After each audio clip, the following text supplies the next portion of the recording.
What is up, my friends? How are we? You are very welcome along to tonight's late night agenda, where of course the transfer window is just over 2 hours away from shutting in the UK.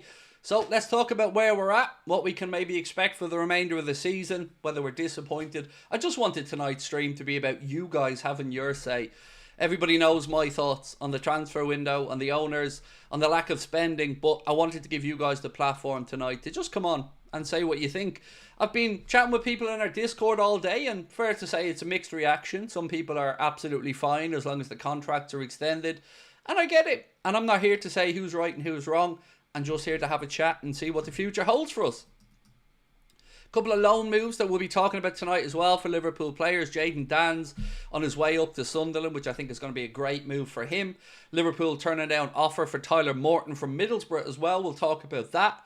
Dragusin, by the way, for Spurs has been ruled out for, well, probably the remainder of the campaign with an ACL injury. So he certainly won't be taking part in the game on Thursday. So we'll talk about that a little bit as well. The preview's just being recorded for the League Cup semi-final. Tomorrow's going to be my day off, so Connor's going to put that out tomorrow evening. And again, looking forward to hearing your thoughts on the team that I've gone with. Right, Craig, thoughts on the Evan Ferguson move, said Nathan. Good club, good move from Evan, all the way up to West Ham there. You know, I'm not sure, is it just a straight loan, or is there an option there for West Ham?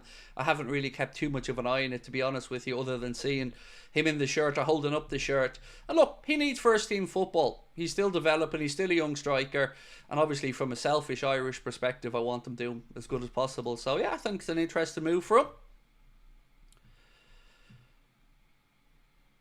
Alison. So Craig, yesterday I found your watch along from that classic Liverpool versus Barcelona game, and I've got to say, nice nipples, brother. Thank you. Big monkey nipples, don't you know? Yeah, that was, it was worth it. It was worth every second of whipping the top off, man. What a night that was.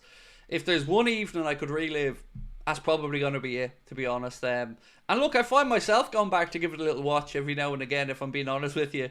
So yeah, thank you. I'm glad you enjoyed it. Appreciate the compliment on the nipples, but thank you very much for your support of the channel as well, my friend. Eddie Cox Wilkins, how are you, bro? Said FSG have no ambition, they need to sell the club. Yeah, it's a tough one, this one, Eddie, tonight, because you know my thoughts on the owners and on the transfer window and what I think we needed. But at this point, I'm more concerned about the contracts than anything else, Eddie. Because I think the contracts are going to dictate what summer looks like. So when I seen that post from Fabrizio Romano saying that Liverpool will be really busy in the summer, my mind went to a couple of places. Firstly, I thought, well, that's good. Liverpool being busy in the summer, that could be a good thing. But I think with all of these things, Eddie, they need context, right? And what I don't know is, are Liverpool going to be busy in the summer because we're going to add in some quality players after the contract renewals and we can look forward to hopefully sustained success? Or are Liverpool going to be busy in the summer because they'd have to replace Virgil or Mo and Trent? You know, and that makes it a very different conversation for me. So yeah, let me know what you think. Right, I've got to just do a couple of little bits of housekeeping here because, of course, me being me, I forget loads of stuff, so bear with me. That one. There we go.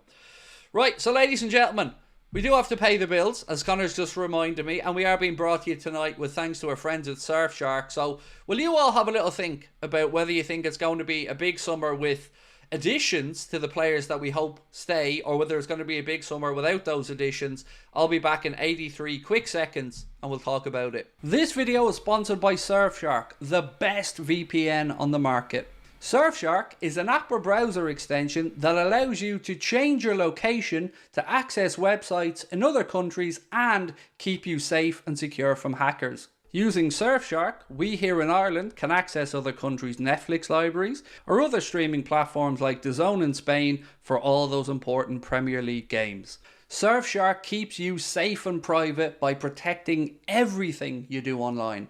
Everything. When your device connects to the internet, all that information is, in a way, blurred out. Surfshark is particularly useful for keeping you safe from being hacked if you use public Wi-Fi. Let's say you're in a cafe, you're at college, you're out and about, they've got you covered. Surfshark allows you to use one subscription on unlimited devices, meaning you can share your account with friends or family or that neighbour who's a little bit cheap. On top of all of this, Surfshark offers a 30-day money-back guarantee. You can also upgrade to Surfshark One, which includes the VPN, an alert system for breaches related to your data, such as emails and credit cards, and an antivirus software for your desktop. Our sign-up offer gives you Surfshark VPN for a little over €2 a month. Thank you very much, my friends, for your patience. Let's get stuck into the show.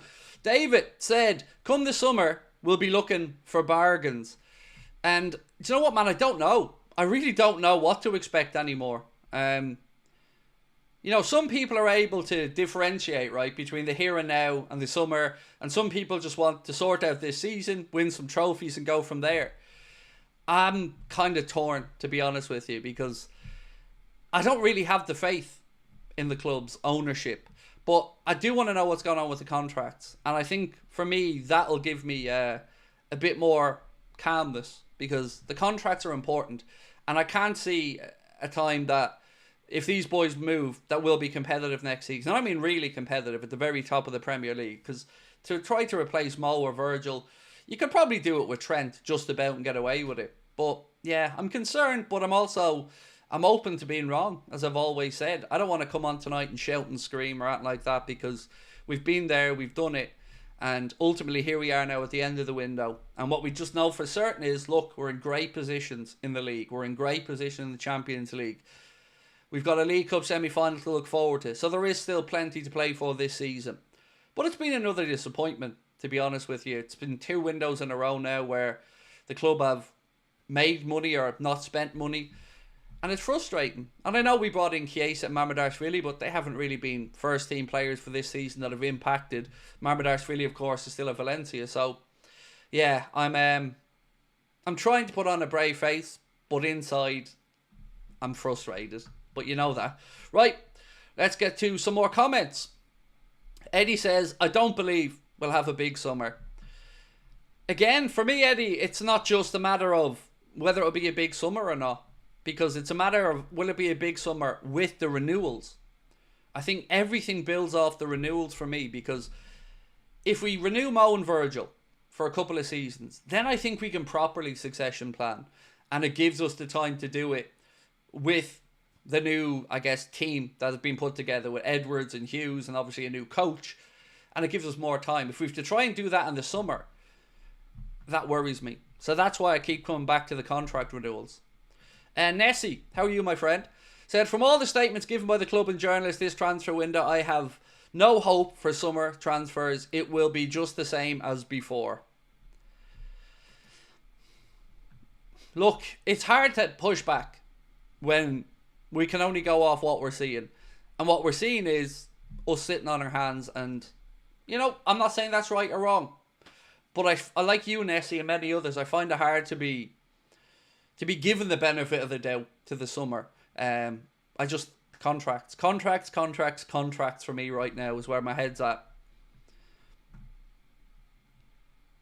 Not sure if you've said it, but I see Brighton got that young Greek striker. Yes, I covered it in the video earlier on, but you're absolutely spot on.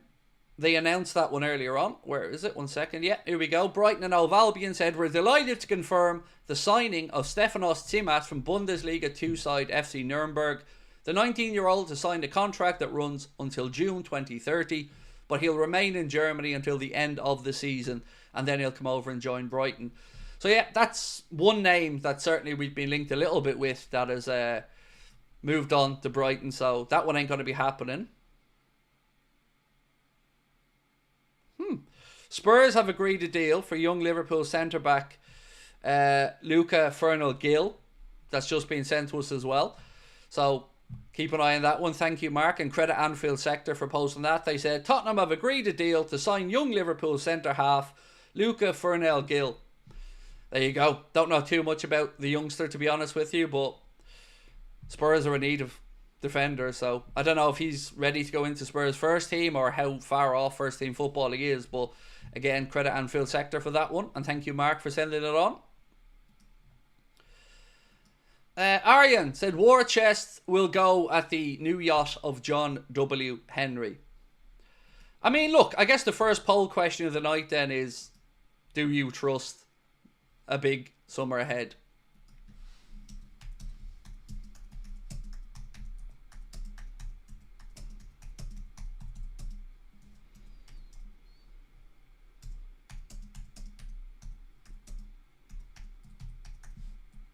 Right, so first question of the night for the poll is, do you trust that we'll have a big summer? Yes or no? And for me, like I keep saying, I don't know how to answer this question because I don't know what the situation at the club is going to be. So for me right now, hand on heart, I don't feel I can give you an honest answer to whether I believe we're going to have a big summer or not. And that's not, me trying to take the piss. That's me being genuine. I really just don't know. Because I don't know what we need to do. If you promise me right now that Virgil and Mo and Trent are staying and they're going to get boxed off, I'd feel way more relaxed about this situation for the summer. And I'd probably be more, not inclined to give the benefit of the doubt, but I'd certainly feel calmer about the future. So for me, I can't just look at one season. So there's some people that look at this season and think, Craig, we could win the Premier League, we could win a couple of other trophies. Who cares what the future has in store? Well, I do. Because one of the frustrations that we've had as Liverpool fans in recent times has been that we've got to the top of the mountain and then we've fallen away and not capitalised on it. So for me, it would be unfathomable to win the league this year and then let these boys go and think that we can replicate the levels we've been at now next season. I don't think we could do it.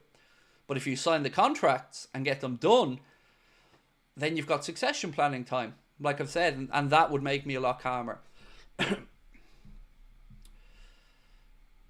FSG are not serious at all. We're always watching other teams' signings. If Gravenberch gets an injury, we're doomed, said Thomas. We go the free transfer route, said Julian Evans. I'm trying to find anybody who's pro FSG, and I swear I seen one before I started that said that he liked the owners and he thinks they're good for Liverpool. I would have brought it up if I could still see it, but it isn't there. So when I'm reading out these comments, I'm not trying to find anti-FSG ones. I'm genuinely trying to just read what's in front of me. Harry said, I don't trust, but think we will make a few signings. Corbin, how are you, bro? Said, hi, Craig, watching, monitoring, and doing nothing. Well, that's certainly been the case for the last two windows, and I don't think anybody can really debate about that one. I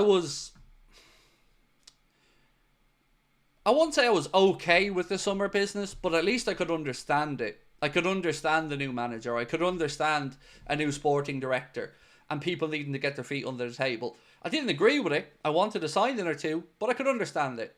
January came along and, like Corbin said a moment ago and a few others, we're an injury to a key position away from a problem. And I just hope that we don't have that between now and the end of the season. So the January window has been a frustrating one. But I think most of my frustration just comes from the contract situation at the minute because I'm very concerned by it. And I don't know how to feel about the Trent situation either. I keep going back and forth in my head about it, whether I think it's going to be a good outcome or a bad outcome. Still, and that's where I struggle. How are we here?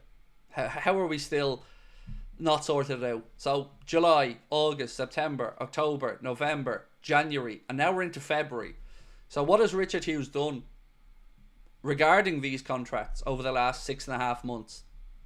Don't know the answer to that. One thing we did get confirmation on today, though, was that James McConnell is going to be sticking around at the club for the remainder of the season and will be part of Arne Slot's first team plans. I think that's a good call. McConnell was very impressive in the last game against PSV for me when he came and played, and I've no issues with that. Jayden Dan's going on loan. Again, I think that's the right move for him. And if he goes up to Sunderland, and I'm not sure if that's been confirmed as of yet, if it does get confirmed, let me know in the chat. I think that's a great move for him. Sunderland fans, I think, will love him. He's going to go up and play in a team that's challenging at the top end of the championship.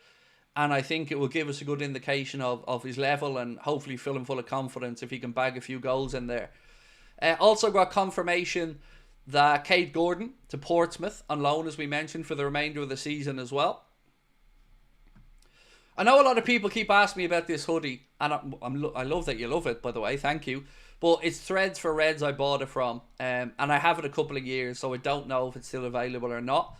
But Threads for Reds is the name of the company anyway. Jordan Ward said, well, everybody said we'd probably do less well than last season and we're about to win the league. What makes you think we could predict the ceilings without stars in the early to mid 30s? What makes you think you could predict?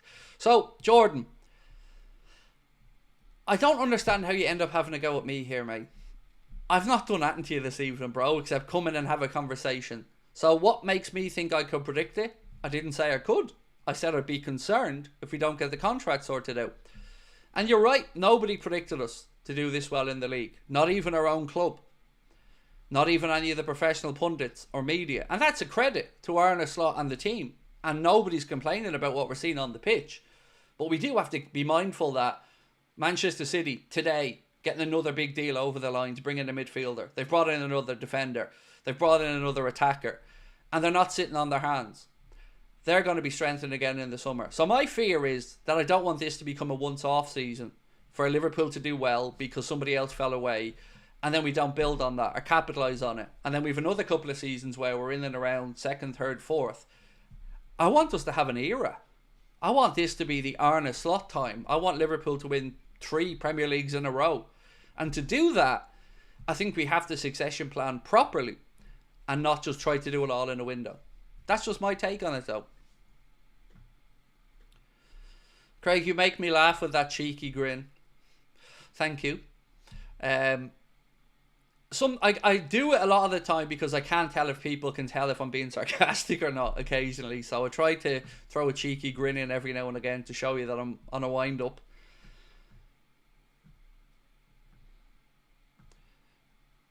They will buy somebody before closing the winter window. Who? Us? Probably not. I don't know if you were talking about Sydney there or somebody else. Oh, something I meant to say to you guys last night, actually. I was thinking about this, right? I've come to a conclusion. If you want to troll me or have a pop at me, or any of YouTubers that you like that stream live, do it after the stream ends. Because, do you know what's really funny? Sometimes I'm reading the chat and people talk about me like I'm not here. It's weird. It's like they're commenting on a video that they've watched and go, bro thinks this or that, or bro thinks he knows the answer to this, as if I'm not here. It's one of the weird things about live content. Sometimes people comment in them and talk about you in the third person, like I'm not sitting here reading the comments. It's a weird thing. So if you do want to ever do that, best do it when the streams are over on the recorded stuff, because most YouTubers don't pay too much attention to stuff once it's gone up and live. So if you want to have a pop, it's probably easier in there and you won't get banned. Just a little bit of helpful insight. In my eyes, said TOTT2KZ1, I think FSG are more talking to Trent than the others. If Trent does leave, then I think they give Mo and VVD the contracts they want. Perhaps. Yeah, perhaps. So for me, I don't know. I don't know when the deadline should be or is for the whole Trent thing to resolve itself. Because if it's a money thing, you'd hope they're getting a move on and having proper conversations around what numbers they can get to. If it isn't a money thing, then I think it's time to start putting a time frame on it for Trent to make up his mind. Although I think that time frame should have already passed, if I'm being really honest with you. It's just a weird one. You know, I think most of us can understand the Virgil and Mo situations, although we may not agree with them. But I don't think many of us can come to any peace with the way the Trent situation is. And look, I've gone back and forth on this. Sometimes I've been angry at Trent. Sometimes I've been angry at the club. Sometimes I'm okay about it. Sometimes I'm preparing for him leaving. Sometimes I'm preparing for him staying. But I know I'm just fed up of it. I'm fed up of the club being in this position where the players are a few months away from being able to leave, or that we have to sit here every day as Liverpool fans now in fear that these guys can sign and leave, and there's nothing we can do about it. And it's not going to end when the window ends. They can sign at any point between now and the end of the season. Same with them renewing their contracts as well. So I just struggle to figure out what on earth is taking so long. Like, we've seen so many other deals done. Like, Jayden Danns today, signing a new deal before he goes on loan. Now, I know that there's not a comparable deal because the money won't be anywhere near the same. But they managed to get a deal done and a new contract in front of him. So, yes, you're multiplying the numbers for the bigger players, but it just feels like we're being cheap again. And we keep coming back to the numbers and the wages. Just look around again today.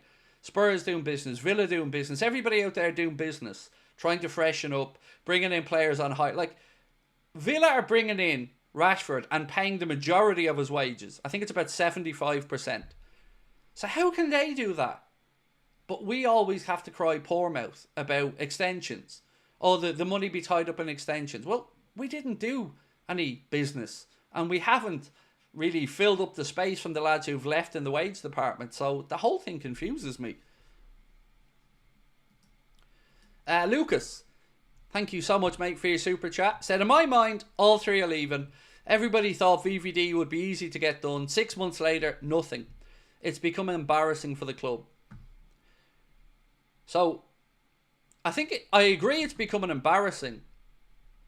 But the problem I would have, Lucas, is I don't think they care that it's becoming embarrassing.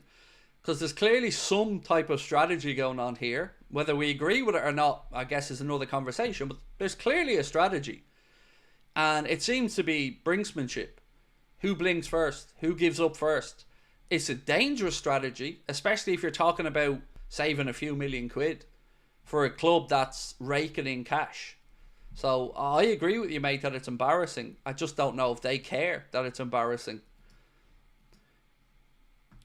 What would it take for the fans to turn on FSG?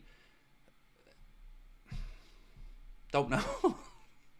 Don't know.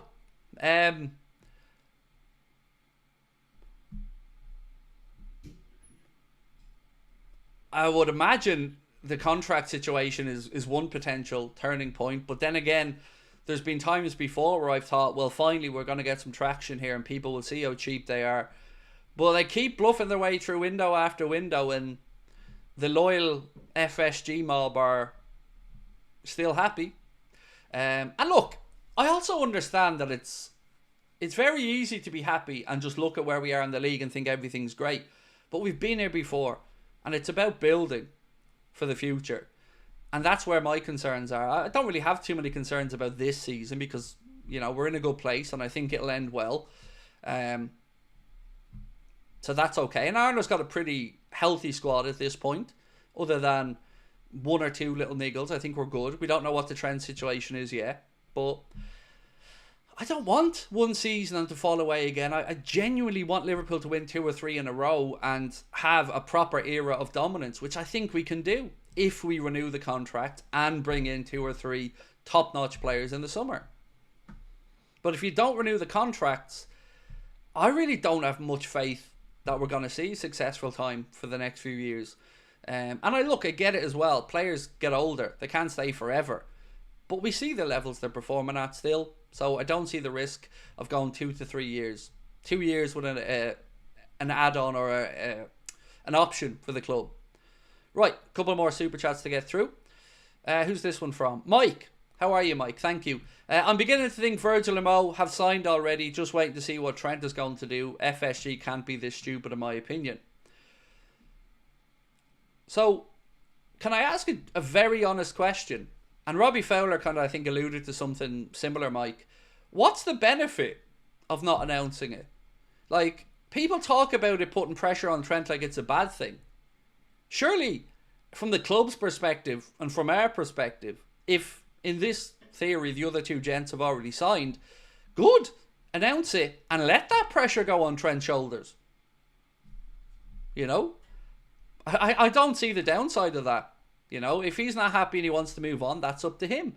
But it just can't be dragged out forever. And I think if they're announced, we'll let the world know about it and then let that pressure go on Trent's shoulders to make his decision. Stargirl said, worried about the Everton game. If there's a team who could upset our perfect run, it's them. You just never know with Everton. Well, look, we know that we play them next week. That's our game in hand. We'll know the lay of the land then. At the moment, there's a 6-point gap over Arsenal with a game in hand to come. If we win that game, it's 9. If we draw it, it's 7. If we lose it, it stays at 6. but we're still another game through and another game closer to the end of the season. And I don't know. I'm expecting it to be payback when we play Everton, because I'm sure the lads won't forget last season and the wheels coming off at Goodison.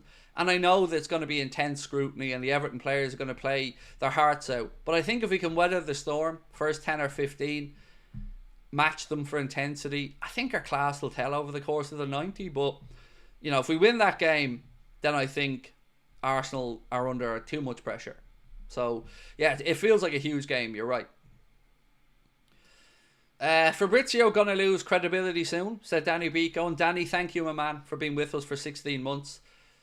Look, I'm not a Fabrizio Romano fan. I don't like what he is in the football world. I don't know who he represents. I don't know who he's good for. I just know that he's, as I say, a gun for hire or a mouth for hire. And I don't like it. He's not a journalist in the sense of the word that we normally think of a journalist. I just think that he's a rat. And I say a rat from the point of view of telling tales, not from the point of view of being a weaselly little creature. I just don't like him. I never have. Yeah, I just don't like him. He's just the epitome of social media corporate nonsense, and I hate it. Another super chat. Thank you very much, Red Boy. Said FSG don't even fix one DM position. How are they going to fix a right wing, a right back, a left back, a DM, and two centre backs we need to partner VVD with one gone? I guess it depends on whether you still think we need that DM or not. I do. I'm with you. But clearly we've been fed enough stories to hear that the club feel that it's Gravenberch sorted all that out. You know? I don't agree with that. I think we can certainly have another one in there to compete. But, yeah. Let's wait and see. PSR has everyone scared except City. We shouldn't be scared of PSR because we've no reason to be. Speaking as with Mo Chatra last week, we reckon we could spend a few 100 million and not have any issues around PSR. So, yeah, there's a lot of benefit of the doubt being given all the time to the owners, but I don't really see much of them being held to account, because if we were to count up transfer windows that they've been at the club and count how many of them we feel like we've been blagged in, I think we probably have more of those windows than we do of ones that we feel like we've done the business in. Liz, I'm trying to focus on the joy of LFC right now. I've so much to be mad, sad about in my life. I hope I can see trophies in our hands this year. Well, Liz, I know what you've been through over the last year or so, Liz, and I'm proud of you, as I always am, for being a positive influence on me, for being a positive voice in our community, and for all the bravery that you've shown, mate. I don't want to give away what you've been through, but I know how tough it's been on your family, between the weather in Florida and the storms, between your own health. So I get it, Liz, and I appreciate you as always. Thank you. Right, let's look at this poll. So we asked, do you trust that we'll have a big summer? So 72% of people said no, they don't trust that we'll have a big summer. 28% said yes. Or was it 22%? Sorry, I can't remember. What did I say, 78% or 72? 72. So 28% said yes. I just don't know. You know, if I was voting in that poll, you know, I'd probably have abstained from voting because I don't know the answer to it. As I said, it needs context for me.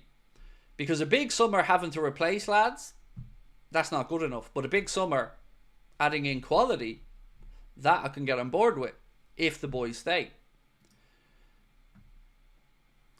Now, actually, I want to get to a point where, does anybody think that the club are right to maybe, I don't want to say let the lads go, but has anybody got an argument as to why maybe the club should let the contracts expire or lowball the players? Because I guess I always speak about it from my side, which is very much get it done. But, you know, what do you think? Do you think that there's some sensibility to being this careful about it? I think Saudi's always going to be there for Salah, so I think the club will have an out there if they ever needed to move him on. And I know that people said, well, if he signs a 2.5 or 3 year contract, he won't be sold. But you mightn't even have to sell him. You might just cancel the contract and let him go to Saudi if it wasn't working out for everybody. Knock the last year off it or something. Don't take a transfer fee. Ben, I remember Slot saying signings were happening. This was before Zubamendi. And as the weeks turned into months, Slot came out saying we did need signings. I don't want the same thing this summer. It's a very tricky situation for a coach, Ben, isn't it? You know, they're put in front of camera, and whatever his private thoughts are, and look, we don't know what they are, he has to keep things professional, and he has to keep upbeat, and he has to make sure that the dressing room is a positive place to be. So I certainly wouldn't expect him to air any of his dirty laundry, if he has any, in public. But I'm kind of with you, mate, as well. Like, I can't lie. I feel like this is Groundhog Day with regards to a promise for the future.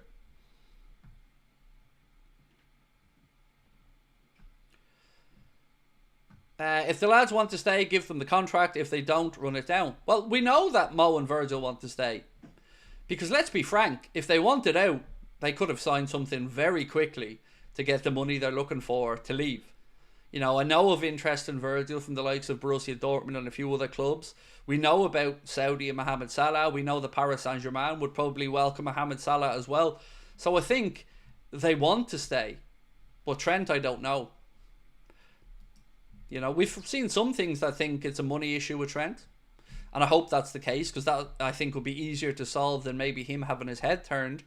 But, yeah, it's still not sorted. So I don't know. Right, I want to get through some of the news, by the way. Crystal Palace have rejected a massive offer of about £70 million from Spurs for Mark Gay, which backs up the offer they rejected as well from Newcastle previously for Mark Gay. As we said earlier on, James McConnell will be staying at the club as part of Arne Slot's first team squad for the remainder of the season. Cade Gordon gone to Bournemouth. Manchester City are about to get a deal sorted out for Nico Gonzalez, 23 years of age, former Barcelona player, went to Porto. So he's coming in there to plug their gap in midfield for the latter part of the Champions League. Mad story about Steven Gerrard being linked to Carlisle United, who are bottom of the football pyramid, like literally the 92nd team. That would be a huge step down for him in his managerial career, if indeed he looks there. And then Borussia Dortmund apparently submitted another offer for Ian Cherky, but that's been rejected. And it looks as if Cherky may not leave Lyon this winter window, even though the number being mentioned was the number that was apparently the one that would get the deal done. But, you know, I guess I don't know the structure of it. And by Cecic, Stefan has been speaking about his move to Las Palmas and Liverpool, and this is what he had to say. It was important that the players on loan are also playing and increasing their value. Las Palmas is a team that plays good football and gives opportunities to players who come on loan. I hope there will be some for me too. Considering things, it was the best option for me. I want to grow as a footballer. I'm ready to play right away. If the coach gives me the chance, I'll be there. As a kid, I always played as a centre-back, but when I came to Liverpool, I moved to central midfield. That's where I feel the most comfortable. So a few words there from Stefan about his move. Andrew Wright said City are only serious, but everybody cries about them. So I guess that comment needs a bit of context from me. For recent business in the last 5 years, say, I've no issues with City. I've no issues with what they've done in the last 5 years, because they've gotten the club to a point where they've brought in money and they've spent money, and I think that they're within the laws. My issue with City has been the 10 years previous to that they got to this position where I believe they were breaking the rules. So now they can afford to do it, and they can afford to do it within the rules because they've sold a lot of players in recent times and brought in some decent money. You know, look at Alvarez going to Atleti, look at the money for Cole Palmer. So I think they do have the money. So when you hear me moaning about them, Andrew, it's about what they've done to get the club to that position and not what they're doing right now. And that's why it annoys me when we are here all this time later, because people become desensitized to it And people forget about all the early stuff that allowed Manchester City to build themselves into the Manchester City that we see before us now.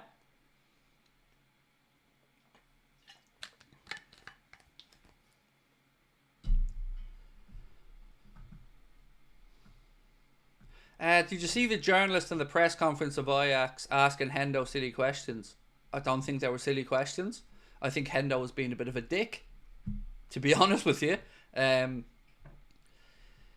Yeah, I didn't think the journalist was asking difficult questions. I think the journalist was doing the journalist's job. You know, I'd like a bit of that in England. I'd like a few of those type of questions put to our management or our club, with a few more probing questions rather than the old reliable softball questions that we see. Ryan said, don't get the logic behind letting them go on a free, to be honest. Worst case scenario is they do show signs of decline, so sell and get some money. But Mo and VVD don't look close to slowing. Well, Ryan, on that, I'm going to leave your comment up while I go back to yesterday and bring up some of Mohamed Salah's numbers on my screen here so I can read them out. This season right now, as we sit here, Mohamed Salah is having his best ever campaign for goals per 90 minutes and assists combined. So in his first season with us, he averaged, you can pretty much say, a goal every 90 minutes, 0.99. So he pretty much averaged a goal every 90 minutes with an assist every 0.31. This season, so far, he's averaging 0.93 goals per 90, so pretty much a goal a game. But his assists have shot up to 0.6, so, you know, one every 2 games, basically, or a bit better than that.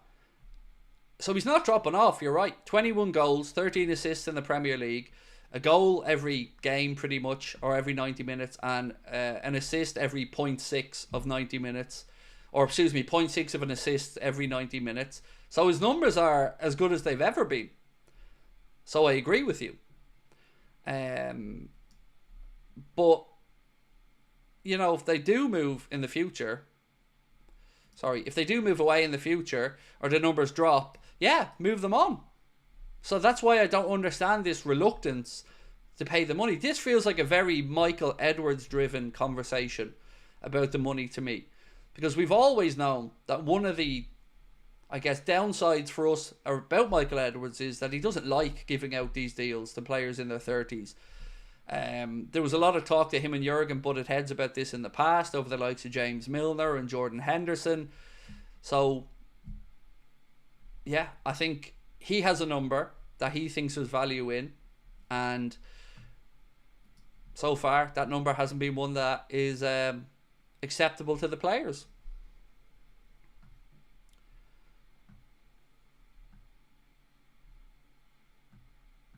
I know numbers are numbers, but his goals in the first season were so much sexier. Yeah, I get what you were saying. Yeah. But look, for a fella who had to go into this season to prove a point, same with Virgil, prove their worth.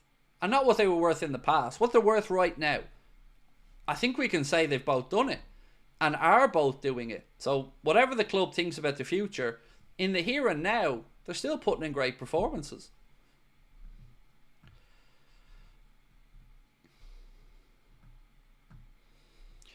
Is it true what Neville said that Mo wants 400k a week on a 3-year deal? I don't know, Clive. Haven't got a clue, mate. My thoughts would be keep them both on similar money than they're on now and roll it on for 2 more years with an option of a third for the club. That's where I'd be at. Because, look, I'll be honest, I don't really see giving them a pay rise outside of an inflationary linked pay rise as the right way forward. Because whatever we do think of them, they're at their peak or just slightly past their peak, and they're not going to get better. So I don't think a pay rise is the way to go. Whether people agree with me on that or not, excuse me, I don't know. But certainly I would offer them renewed terms that they're on right now and roll that on for a couple more years. As I said, maybe you need to go up 4 to 5% for inflation or something. Craig, I just showed up. Is your title true? Where have you heard the news? Well, I can't tell you if the title's true or not because I can't look into the future in my little crystal ball. But what I can say to you is that Fabrizio Romano has said that Liverpool are going to have a very busy summer. So take from that what you want, and that's where the title comes from. Sorry, YouTube again crashing my chat. So yeah, the title is based off that. Romano saying that Liverpool will have a very busy summer. But, I sent that to Connor and said, stop me if you've heard this one before.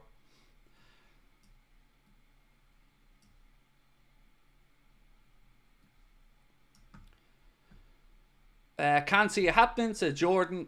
Would have been done by now if they were all staying. Yeah, look, I don't think anybody knows definitively what's going to happen with the three lads. We all have our own inklings. We all have our own thought processes. Another kid going out on loan here, by the way. 1 second. So, Liverpool youngster Dominic Corness is heading to Gillingham on loan, according to James Pearce of The Athletic. So, one thing I wanted to bring up actually is Tyler Morton. I wanted to talk about him for a minute because tonight Liverpool turned down an offer from Middlesbrough to take Tyler Morton permanently for around 10 million quid. And Liverpool wanted more money than that. And these are one of the things for me that I would like to critique our club on. Because there's too many youngsters that are just bouncing around and not really ever getting a definitive answer from Liverpool. And Tyler Morton's one of them. Nat Phillips was another one. Ryan Kent was another one. Cade Gordon, probably another good example. I think the club need to allow these guys to move on. Particularly with Tyler Morton. He's not going to make it through at this point. Let's be honest. 2 different coaches. Some decent appearances when he's played for us. And he is a tidy footballer. But he's not going to be here. So why stall his career? And why stall all these lads' careers? Get the money for them. Reinvest it in. It feels weird some of these times. We're still holding players that we know are never going to make it at Liverpool. But yet, year after year, window after window, they're just farmed out on loan, bouncing around from club to club. I don't think it's a good look, because it doesn't let the lads settle and have a proper career, put down roots anywhere. And it doesn't do us any good just bouncing them around all the time where everybody and their dog knows they're not going to make it at Liverpool.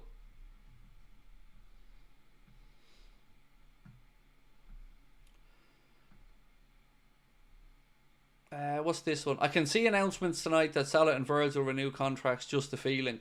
Yeah, I said that on Christmas, New Year's, at the start of the January window. Now we're at the end of the window. Yeah, I just can't see it personally. Shane, who is a United fan. How are you, Shane? Thank you. We're in turmoil. Tell to Spurs. The performance yesterday. We tried to sell Garnacho, which this week feels even worse because in the week that's in it, we remember each year what the club built on and the academy and the Busby Babes. Shane, it's a weird situation for you guys at United, mate. And I've been looking at it from the outside trying to figure out the rationale of it all. Now, you did get in Patrick Dorgu, so he's a left back that I think will do well for you. Based off what I've seen of him, he looks promising. We were a club mentioned and linked towards him as well. But the Tell thing is weird.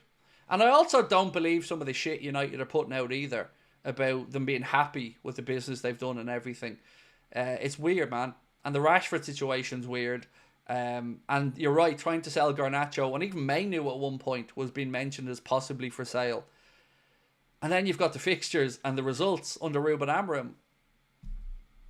I can understand your frustration. Now, look, I'm a Liverpool fan, mate, so I don't want you to do well, but as a fan, I definitely feel your pain. Is it true Dan's gone to Sunderland on loan? It's certainly in the works, Nick. I'm not sure if it's been confirmed as of yet. But yes, there's plenty of stuff out there today to say that that's going to happen. He's going to sign a new deal with Liverpool first. So Sky Sports said Liverpool star Jadon Daniels set to sign a new contract at Anfield before heading out on loan to Sunderland. And he arrived at Sunderland earlier on today for his medical. So it looks like that one's going to happen. But here's the mad thing, right? New contract for him before he signs for Sunderland. See how quick they can do that one. Now, I know they're not comparable because the likes of Mo and Virgil and Trent to be far more complicated contracts, but how many times have we seen youngsters like that sign new deals before heading out on loan and it being done very quickly? So, again, everyone asking about the hoodie. It comes from Threads for Reds. I bought it a couple of years ago, so I have no idea if they still sell it or not, but that's where it's from. Is Endo starting for Tottenham this Thursday? I sincerely hope not. There's no reason we don't go full strength on Thursday. None. We play at the weekend in the FA Cup away against Plymouth. And quite frankly, we should be able to put out a reserve team or a youth team for that one. So I'm expecting us to go very, very strong. Full strength for this game. Because then he's got 6 days where he can rest the first teamers before we go and take on Everton. Which again will not see any travel for Liverpool. So for me, rest up a load of the lads in the FA Cup game. Go full strength on Thursday against Spurs. Get yourself to another final. And then rest 6 days up for the lads before they take on Everton. So I very much hope we don't see Endo starting. I want the strongest possible 11. Dave said, Edwards acts like he's the smartest guy in the room. It's hard to tell how smart or not anybody is at the club right now because we've very little to work off. You know, one question that no matter what platform you go on to that keeps coming up is, what on earth has Michael Edwards and Richard Hughes been doing since they've come back to the club? Because they haven't got another club sorted for FSG for the multi-club model. They haven't renewed the contract, which was priority number 1 in his inbox, and every journalist wrote it when they came in. That's not being done. No signings. I don't know what the hell they've been doing. I just don't know.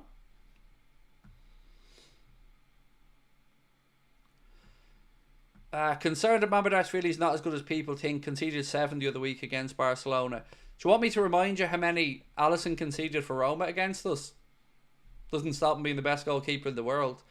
A goalkeeper conceding 7 in a match means nothing. You know, nothing. Many goalkeepers have come up from clubs that have been poor and coming up. So, yeah, I don't really link the two, to be honest with you. So, you know, Alisson conceded 5. Doesn't mean he's a shit goalkeeper. Still the best in the world. So, yeah, look, my concern around the goalkeeping situation is I don't know what's happening longer term and who's going to be the number 1 next year. We know Kelleher's going to move on, but we don't know who's going to be the number 1.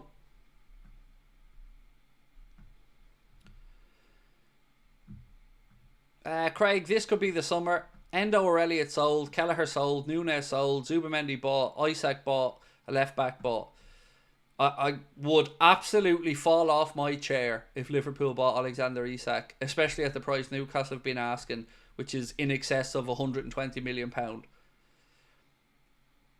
No, there's no part of me that thinks that's going to happen. But Zubamendi, I don't know. You know, we've seen the Arsenal story. We don't know what's going to happen there. But yeah, I'd be absolutely amazed if Isak was bought. Craig, did you ever concede 7? I remember a 6. I definitely remember conceding 6 in a cup game when we were coming up through the divisions and we were playing in the All-Ireland above us. I remember conceding 6 somewhere, but I don't know about 7.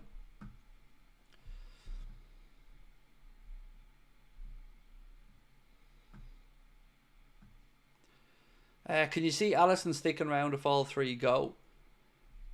Well, look, Kelleher's going to go. He's got 1 year left on his Liverpool deal, so the club will have to sell him this summer to recoup any type of a fee.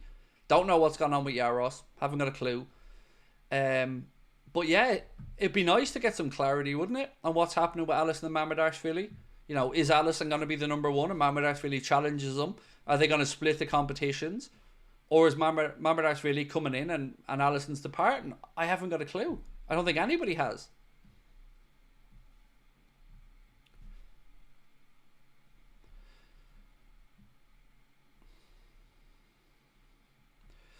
I'm trying to pose a question about the contracts, but I don't know how to pose it as a poll. Because I want to know how you're all feeling about the contracts, but I don't know how to pose that as a question in a poll.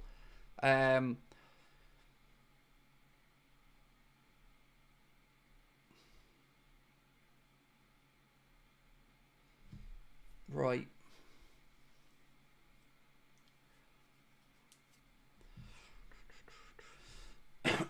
Yeah, I'm still figuring out how to sort this as a poll because... Yeah.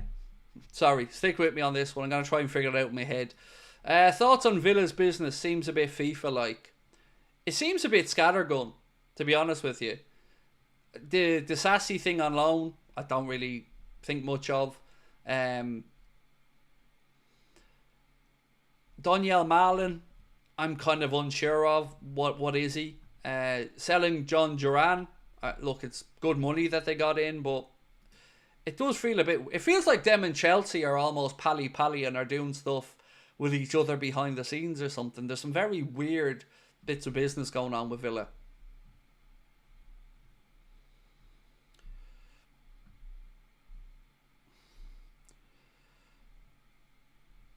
Craig, sorry, I meant if VVD, Trent and Mogo, would Alisson want to stay? I don't know, but he's contracted till 2027, so at least the club have that in their back pocket. That Ali has, 2 more seasons after this season. Do I play FIFA? No, I don't. I don't play any computer games. Oh, actually, that's a lie. I do play. I play Solitaire on my phone every day, but other than that, no, I don't play any. Craig, how angry are you at FSG should be the question. Well, do you want to know how angry I am with FSG? Bluntly and honestly, if they fuck up the contracts and don't do the business, I honestly don't know if I can keep watching football. They're eroding my love of the club. And I never thought I'd say that. But I've already said to you guys that I won't set foot in Anfield while I own the club again. And now I find that even this month for the stream, something that's usually the highlight of my day, something that I usually look forward to, I'm coming on and I'm feeling nervous about coming on to a stream because I know how I feel and I know how angry I am. But I don't want to be a downer on everybody else. So I don't want to come on here and drag everybody down with me. So it's been a real battle for me trying to figure out, do I sell the business and just step away and stop? Or do I continue to say what I think needs to be said, take the consequences of what comes along with it? I'm honestly really torn on it and I don't know what to do. But I know that FSG and the way they're running this club and the way that they're making me feel as a fan, I don't like it. It's eroding away my enjoyment of the game. Shane, how are you, my man, again? Thank you for your super chat, Shane. Very generous of you, sir. Said, Sir Jim, a lifelong fan.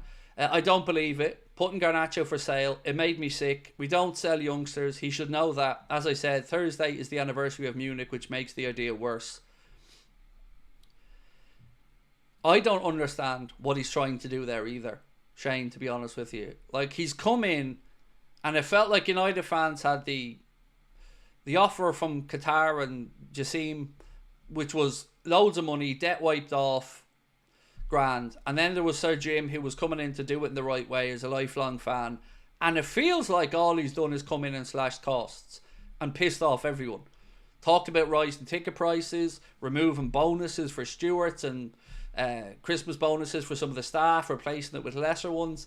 It doesn't feel very Manchester United-y to me, because whatever you think about Liverpool, United and Everton, they've always been great in their communities, those clubs, and they've always been thoughtful, socialist kind of clubs that look out for their workers and whatnot. And Radcliffe coming in, man, it's been weird from the outside watching it, because it feels like he's pulled the wool over a load of people's eyes and he's just cheaping out on everything. Mookie said, we have so good chance to win the Premier League and we really didn't buy anyone to boost that chance. I mean, I don't need a superstar, but no one. Wow. Yeah, that's my thought process as well, mate. You know, not one bit of addition, none. As you said, didn't try. You're going to be told that it's bold, it's brave, it's courageous, but I just think it's an unnecessary roll of the dice again, Mookie, that we've seen time after time with the owners. Sometimes we've gotten away with it when Alisson scores his worldly header. Sometimes we haven't. So yeah, I agree. I don't see why you don't do everything you can to make sure you give Arsenal no enthusiasm and strike the fear of God into them and the rest of the chasing pack. So I'm with you on that one. Dave said, do you ever feel like watching a game without having to stream? I know it's work, but it must be hard all the time. I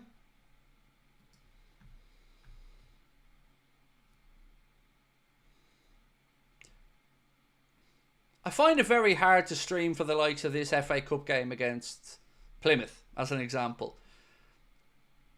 But no, I like sharing the moments with people and enjoying the streams with you guys.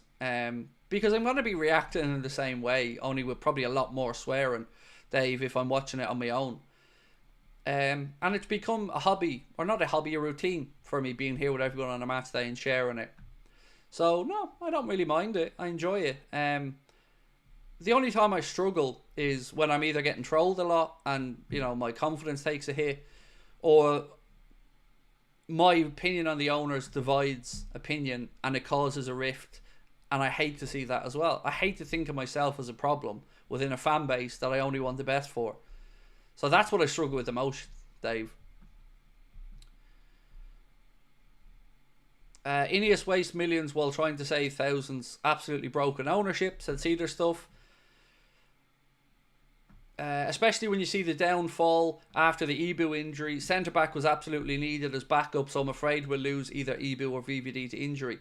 So my mind goes back to thinking about Kwanzaa when he was ill in that game and he went off. And we thought, uh-oh, has he got an injury? And Joe was out as well. And at that point, we're then down to 2 centre-backs. That's it, 2. And that's acceptable. And again, thankfully, Kwanzaa wasn't injured, he was ill. And thankfully, Joe's injury wasn't too serious. But I just don't think there's enough depth there. I just don't. I think we need another centre-back. And I think not bringing in some defensive-minded player, whether it's a midfielder or centre-back, is going to be a risk. Harry, it's understandable about your mindset. Coming every day to talk about the same thing about the contracts and false promises from FSG when each day gets scary. But Craig, your streams are the best part of people's day.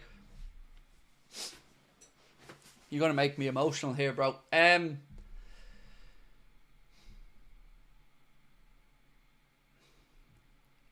It's really tough on a mental level, Harry, because I don't like moaning, but I'm doing it quite a bit. And it drags me down on a personal level as well, because I feel like, as I said, I'm making my own fan base. And by my own fan base, I don't mean the audience here, I mean Liverpool fan base. Pissed off at me. Because some people may even agree with me, but disagree with the way I'm going about things. So I don't know what best to do. Do I sell up? Do I move on and get away from football and just go live my life? Because to be honest with you, I'd have a really heavy heart missing everyone. Even when I'm on holidays, I want to come back and chat with you all.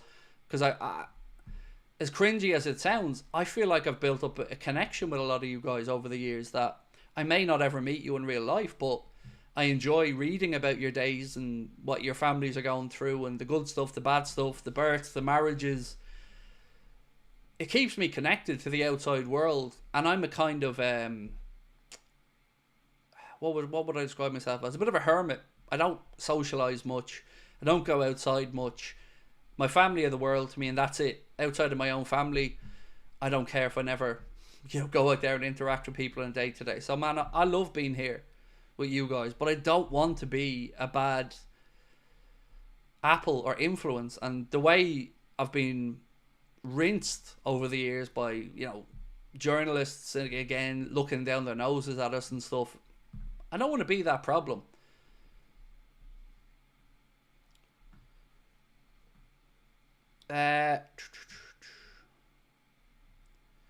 Nobody says it on the match of the day, said Scott. I don't know what that's about. I think it's clear at this point we're heading for a pretty major overhaul in the squad this summer.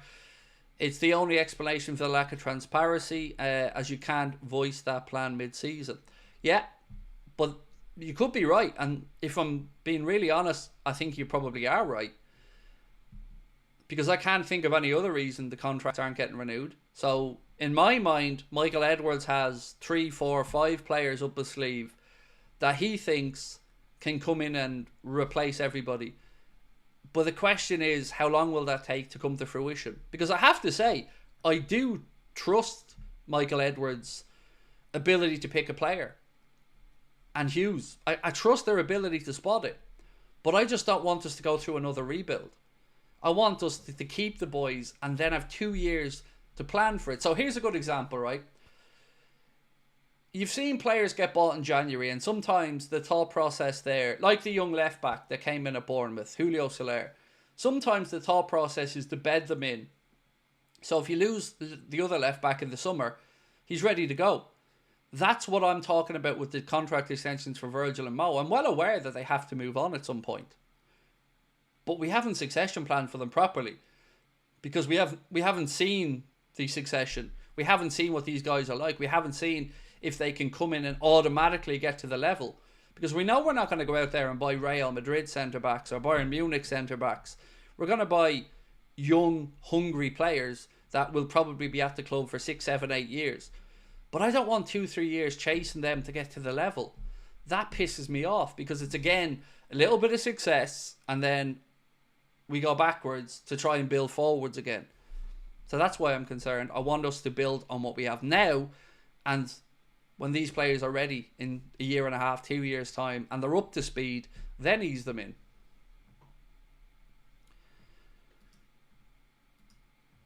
Thank you, JJR. Appreciate you, mate. Thank you. Little favour to ask. If you can, drop a like on the stream for me and hit that subscribe button. We're 2,700 and odd, 785 odd subscribers away from 300k.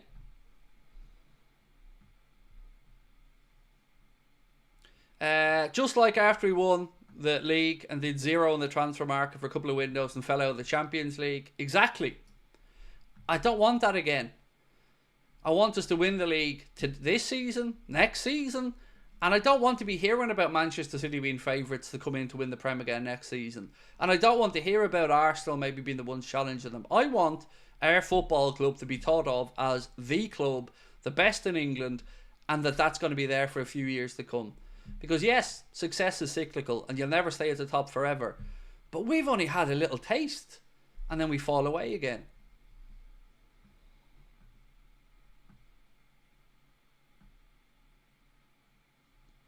The Elder Lord, man, thank you. That's a lovely comment, mate. Thank you. Palf, thank you for being with us as a member, man, for 4 months. Broken Promises, FSG out. Craig, you are a legend. Thank you. Look, I can promise you one thing. As long as I'm here and I think there's stuff that needs to be called out, I'm going to call it out. Because I learned something this season. I learned that there is no peaceful coexistence between me and journalists. There isn't. I tried to play the game with David Lynch. I tried to bring him on to bridge the gap, to show that we could differ in opinions and do things. And that didn't work out very well. So for me now, I'm coming out swinging, and I don't give I'm trying not to swear because I was demonetized yesterday. I'm coming out swinging, and I don't care anymore, because I don't think the journalists are doing us any favours, or themselves, or the club, and I'm done with them. I'm done with them all being brown nosers. I'm done with them all just looking after their own interests and not serving the fans. I'm pissed off with it. I'm done with it. I'm done with them and all the other fan accounts that just look after themselves and want the access. I don't care who I annoy. As long as I don't annoy my community, I don't care. I'm sick of them all. I'm sick of the Joyces. I'm sick of the Doyles. All of them. I'm fucking sick of them. They're all spoofers. Every one of them. And they get away with too much. And then when anybody does speak up, vilified, mocked, ridiculed, ran into the ground, not a serious person. It's annoying. And I'm never going to stop calling them out, or the owners, until I see things change. Luke McMahon said, I'm so sick of this PRBS, such a joke. Feck FSG. Simple question time.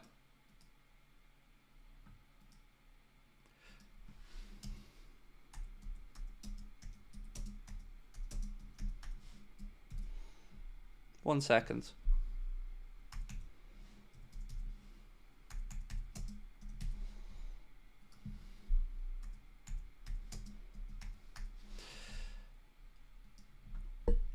FSG in or out? I want to know where people are at. So vote away on that one. And look, I understand it's not an easy, straightforward situation. And I'm not actually expecting this to be a landslide of a poll. Because I'm slightly to one side of FSG out. Like, if you had FSG out and there was a 10 on this side for absolutely love them to bits, and a 10 on this side for absolutely think they've done no good, and then a 0 in the middle, I'm probably like a little bit over to the outside. Because there's just a couple of things that I have beef with them over. But there are a couple of really important things. So, for me, I just don't think that they're going to change. And I have sympathy for them buying the club thinking that FFP was going to be enforced. But football has changed, and they seem to be unwilling to change along with it. Particularly around spending the numbers that need to be spent to keep us successful.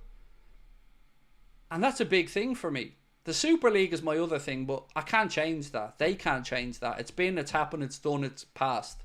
But the spending, it's just not good enough.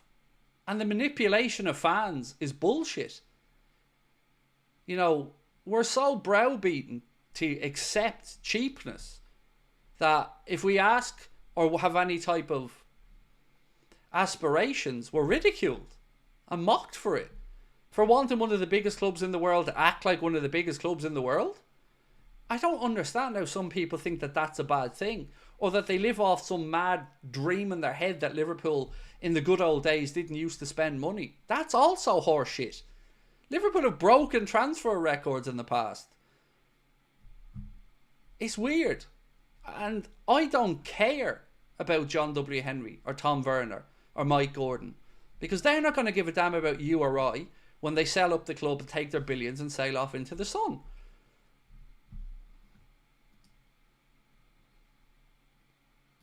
Alex, keep your chin up, Craig. You're an amazing person. Thank you, man. Look, I'll always admit to you, man, I'm one of the most insecure people you're ever going to come across. Nobody will berate me worse than I berate myself. I don't think anything of myself. You know, I struggle with insecurity. But I don't struggle to speak up. And I don't know if that's a good thing or a bad thing. But, you know, I call it as I see it. Craig, I went through my first heartbreak and repetitive job that overwhelmed my mind and went to bad habits and lonely, but your streams helped a lot. I felt welcome, and that's a story. You help a lot of people. For anyone that I've helped, Harry, you've helped me infinitely as much or more. So, you know, that's what I talk about with this. That's what's keeping me here, is you guys and our community. Because if I didn't have a YouTube channel right now and I didn't have my interactions with you guys, I don't think I'd be watching football because of the way FSG have me feeling about the club. And that's why I'm in this constant state for the last month of, what do I do? Do I sell up and move on? Or do I keep fighting and hope the tide turns or they change their ways? And I just don't know, man. I just don't know. I think FSG even wants to win, to be honest, all dollars. So I find it very telling, Dave, that we spent a good drop of money after we failed to qualify for the Champions League. And now that we're back in it and performing well again, the money's not being spent. I refuse to believe that that's a coincidence. And anytime we do kind of roll the dice, it seems to be when Champions League football is in question and the riches that come with it. So if you ask me an honest question of, do I think that FSG care about winning the league versus getting Champions League money? I don't think they give a fuck about winning the league. I think that they care about the Champions League revenue. And that's the most important thing. No, look, I wouldn't say they're on their own as owners in that sense either.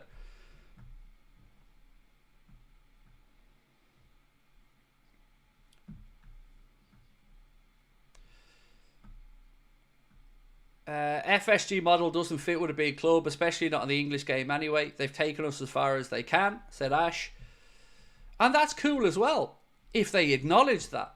So Ash, I'd have no problem if they said, look, we have a model that we don't think fits with modern football now. And we think it's time to move on.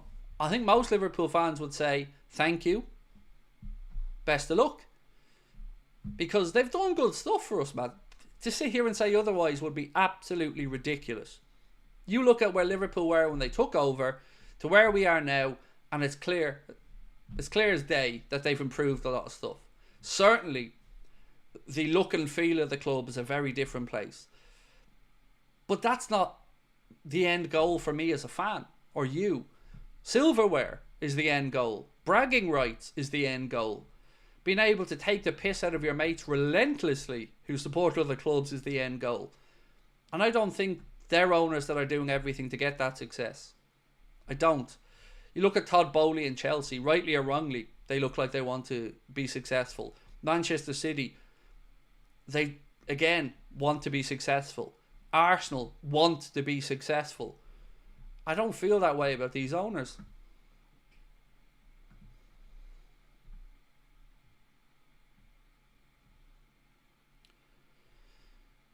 Dave said, Craig, you've met me a few times and you know I'm a big tough guy, but hearing you feel this way makes me tearful.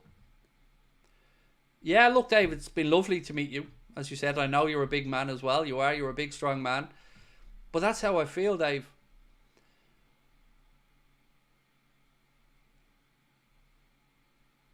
I should be the happiest I've ever been in life, Dave. I've a business that's healthy. My family's in a good place. I'm about to achieve my dreams of buying my family home and a few other things, but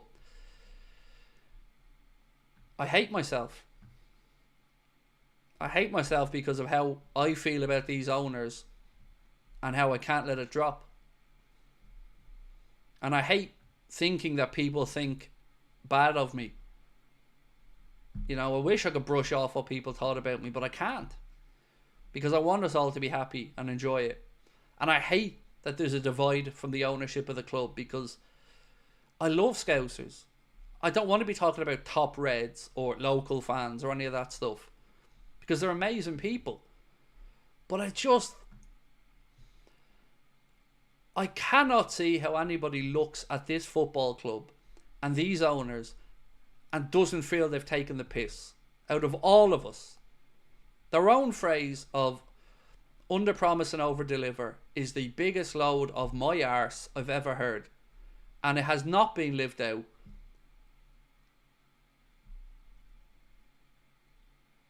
And I hate it. I hate the way they make me feel, and it makes me feel. And people think they know everything about me and that I'm an arsehole, or I love to sell negativity, or any of the other stuff that gets thrown at me. It's so untrue, man. I just want everybody to be happy and us to enjoy the football and not have to be accountants, plane spotters and all this other stuff. But that's where we're at with these owners. And I've never felt this before in football, ever. Even with Hicks and Gillette, at least everybody was on the same page. You know? James, would you take Cole Palmer? Do you know what? No. And I know that that's a weird answer, but I don't know what Cole Palmer does in our team or where he goes. Doesn't feel like the right type of player for us, but there's no doubt he's a brilliant player who'll score a shit ton of goals. Max said, I love all your content, Craig. Keep it up. I've no idea how FSG can just sit back while all the teams around us strengthen and improve their squads for the future is beyond me. They've no interest. Look, there's stuff that I can't talk about that has happened behind the scenes around me and the club that have really just made me realise that this channel's persona non grata to the football club, whether it's being sly, going behind our backs when we meet up with people and ask them what their business is with us. It's just devious. And I've had something in my back pocket for 5 years that could have caused a lot of trouble for the club. And certain people at the club. But I'd never, ever, ever use it because I love the club and I wouldn't destroy something or try to destroy something that I love. But my God, they're making it hard because they make me feel, and I'm not saying that this is right or wrong, I'm just telling you, they make me feel like a troublemaker, ungrateful, a non-serious person, somebody that doesn't belong. And I hate that. I hate it.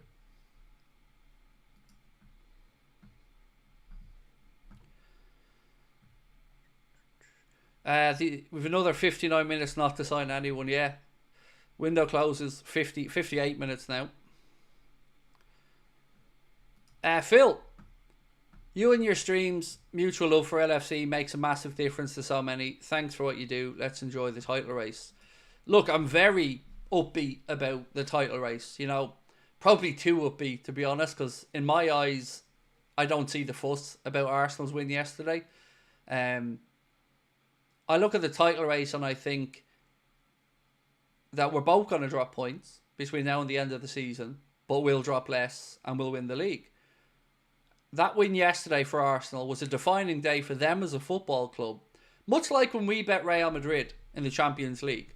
I can totally see how Arsenal needed that win because they hadn't done very well against Manchester City over the years. I think one win in 11 or something like that. And they absolutely put them to the sword yesterday. And it was impressive. But that doesn't have any relevancy to us. To me, Arsenal have already done their own damage to themselves this season, and it's too much damage to turn around and catch us. Because we've lost one game in 22. I don't see why yesterday had so many people fearful because of one good result. And it was a good result, but it doesn't impact us one bit. They still have to make up minimum 6, maximum 9 points. And look at their run over the next week or two or month. It's not easy. Now, we've a horrible end to the season. It's a really tough run in. But I think we have it sewn up by then.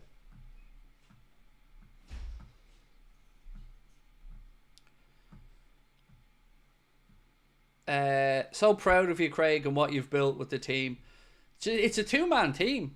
That's the beauty of all of this. Like it's a two-man and one midget team. I could hear her outside there. So anyway, it's just me and Connor, and we've a social media manager that runs our Twitter and stuff. But it's just us, and it's us with no one bankrolling us. It's us with no big commercial partnerships to come out and punch against the high-profile accounts that we're up against. And I'm really proud of us. I think for two lads from Ireland with no help from the club or no TV opportunities, no big money behind us, we've built something with your support that I think is unrivaled in Liverpool circles. And I'm really proud of that. I'm really proud of all of us for that. It's amazing. And you guys have been on this journey with me and never turned your back on me. Even when I've been at my lowest. Like, and I put that thank you and goodbye video up a few years ago. That's still up because I refuse to hide it. It's a long way to get here. Have you been emailed bad things by the club or something? No, they just stonewall us, mate. The turning point for me where I really knew where we stood came when Klopp left. Because I'd seen other outlets around the fan media get access and interviews with Jurgen, and that's cool.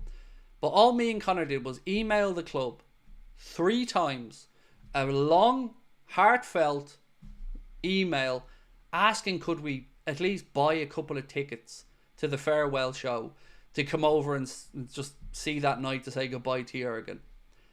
And asking for clarity on why we're being frozen out. Or just anything. And just blanked. Again, just fucking blanked constantly. Just, you're not wanted, you're not wanted, you're not wanted. And it really erodes away your love for a club that just doesn't want you. And it's sad. Because it's kind of pathetic. from me and from them. Like, I don't feel entitled. I don't think they should roll out a red carpet. But I certainly feel like we've earned our stripes in the media circles that, you know, we should be in the same bracket as others. But we don't. We get ignored. Even when I was threatened before we went to the Real Madrid game, when I was doxxed and my phone number was leaked and people were ringing me, threatening me before I went to the game, the club security were told about that. Didn't give a fuck. Nobody messaged, emailed, asked, nothing. It took a single security person to reach out to me on their own to say he'd make sure outside of the club that we'd be okay. So you'll never walk alone to me is a fucking myth. Because it's you'll never walk alone if you play by the rules. You'll never walk alone if you do everything that we want you to. You'll never walk alone if you dare not question anything. That's bullshit.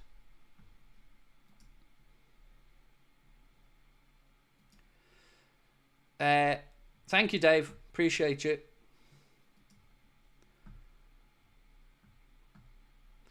Zane said, I mostly dislike your viewpoints, but I still listen. Why authenticity? Thank you. Look, I don't expect you to all agree with me, but I appreciate that we have them conversations, you know. That means a lot, man. Thank you. But you're wrong. My views are all amazing. And I'm fucking always right.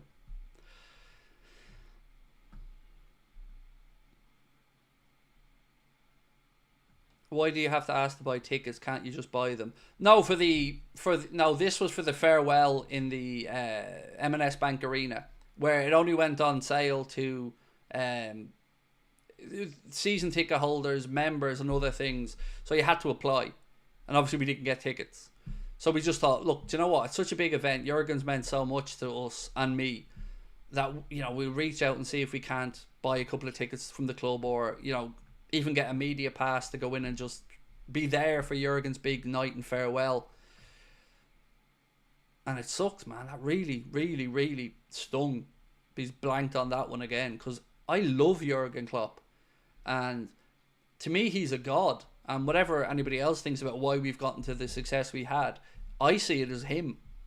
Jurgen being the one that brought us there. Jurgen being the focal point that everything else came around.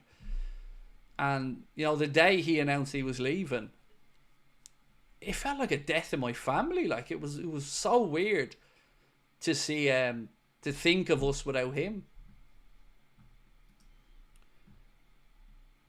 BLA, welcome to Anfield Agenda Ultras, my friend. Appreciate you.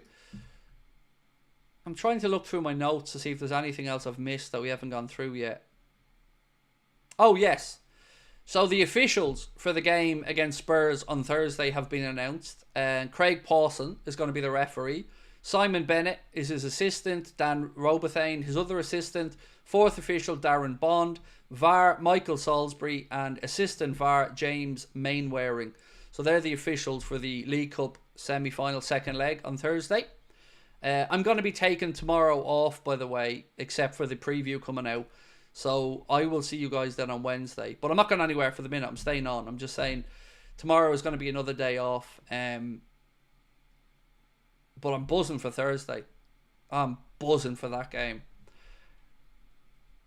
And I'm really confident we're going to do it as well.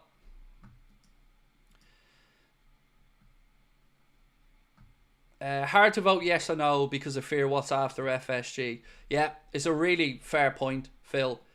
And that's why I do understand when people say to me, right, Craig, you're FSG out, but what's next?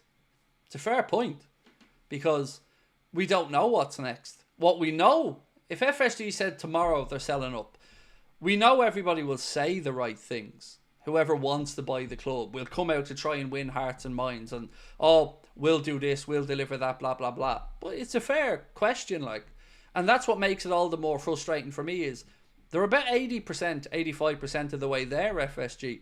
They just need to spend more. They need to be a little bit more ballsy in the transfer market. And I think that's it then. I think we'd all be a lot happier with them. Or many of us would be a lot happier with them. Because every owner is going to make mistakes. Every owner is going to do stuff you don't agree with. But this cheapness is something that I can't comprehend. So, poll is still up. If you want to vote on it, FSG in or out. Again, if you're in the middle, I totally understand that as well. Because, like that gentleman just mentioned there, Phil, it is hard to vote yes or no because you don't know what the next owners would be. Because nobody's going to come in and go, oh, I'm a lifelong Liverpool fan and I've done well in life, so I'm going to buy the club. There are billions these days to buy a football club. Billions. So the odds are, yeah, it's either going to be a billionaire with, I don't know, whatever thought process is about it, and another investment fund that are going to want to see a return on that money. So I get that side of it as well. Like, it's a fair point.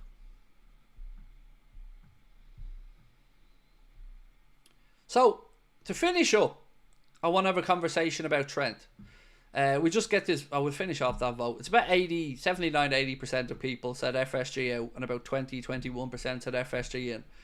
On Trent, how do we feel about this situation if he goes or if he stays? Because in the short term, I think Trent's the easiest to replace of the three. But in the longer term, not having Trent around will be sad because he's a local boy. He's coming into his prime now at 26. And I don't even like that he has a thought process that maybe his future could be away from Liverpool. I don't know how I'll feel if he goes. I'm not going to feel hate towards him in any way, shape or form.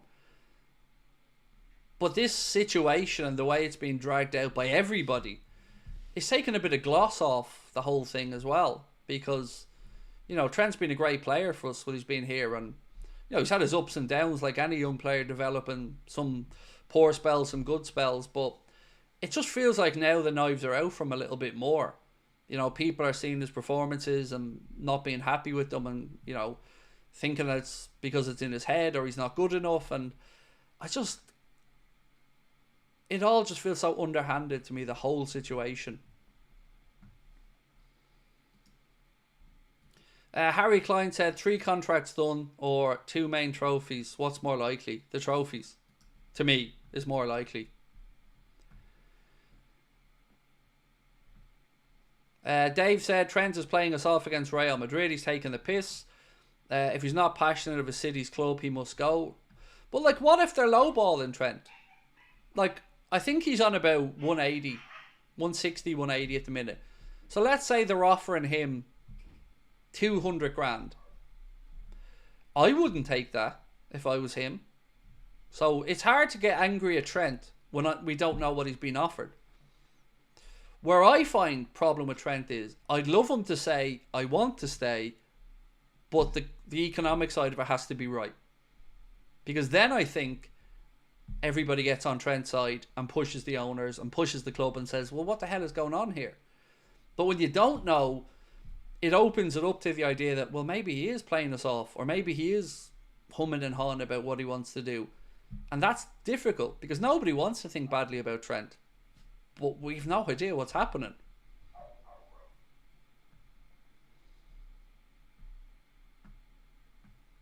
Andrew Smith there, you only have to look at how unarsed he is, getting verbal volleys from Verge every game and shrugs his shoulders.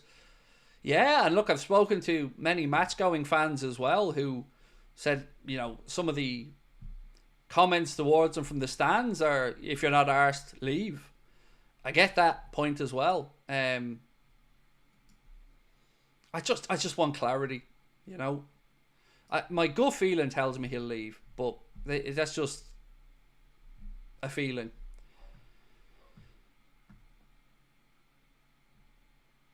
The Athletic said, John McKenzie, the teams that win the January transfer window are the teams that don't need to do any business. So Liverpool and Arsenal. Fuck off. That's nonsense. Arsenal tried their best to do business but couldn't get in a striker. We just sat in our hands and did nothing. Don't think that's very comparable, sorry.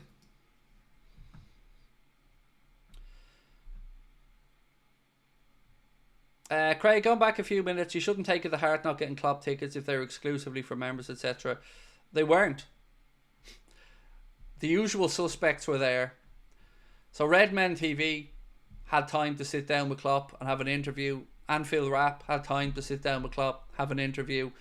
We couldn't even get tickets to go to an event to say goodbye, let alone an interview with Klopp.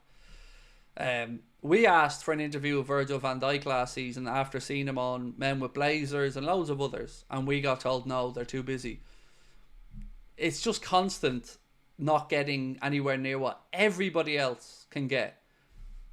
That's what is frustrating, because it's not like nobody's getting these opportunities.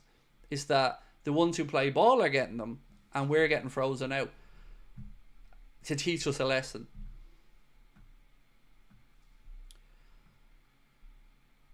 Trent's a millionaire playing for his boyhood club. How much money does the lad need? Greedy. Yeah, look, man, that's a very fair point, but I don't know what the mindset is, you know, because there's always going to be a going rate. Like, so let's say you're let's say you're a heart surgeon and you're on a good wage compared to a lot of other people, but you know heart surgeons in other hospitals are on 25% more than you, and you know you're a damn good heart surgeon. You're going to want parity, right? It's just natural as a human being that you want parity with other people. So yeah, you can look at how much is Trent making, but their careers are also really short, and yeah, they're already millionaires, but I don't think that's really the point. I think it's a more of the market dictates this is what I think I should be getting paid. And I think our club have too often leaned on the you're a local kind of side of it to try and keep people on side for cheapness. So, you know, the wages are what the wages are in football, and you know, look at Alphonso Davies and the money he's on at Bayern Munich as an example, or others. So, you know, he can probably get more money. Don't leave, mate. Watch the channel a lot. We're very similar in terms of ups and downs. I lost my mum 5 years ago, and I've looked after a near 90-year-old father with dementia ever since. You're a good character. You've built a massive community. I'm really sorry to hear what you've gone through, man, with losing your mum and looking after your dad. That can't be easy, especially with dementia. And as I've mentioned, like, it is people like yourself and everybody else in that community is the reason I'm still here. But I'm just being honest, you know. I've really struggled this past month, and that's why you've probably noticed I've taken a bit more time off lately. I'm trying to just get my head straight and figure out what I do want to do, you know, because I love doing what I do, but I hate feeling how I feel about the club, and that wrestling back and forth with that, it's so difficult, especially when, you know, you don't want to be thought of as a negative person. Like, you just don't. Clive said, that's because they have no backbone. Don't speak out against the club. You have principles and speak your truth. Yeah, thank you. And look, that I'm very proud of, because I do speak my truth, how I feel. I'm not saying I'm right. Like that gentleman said earlier on, might not agree with everything that I say, but it is an honest opinion.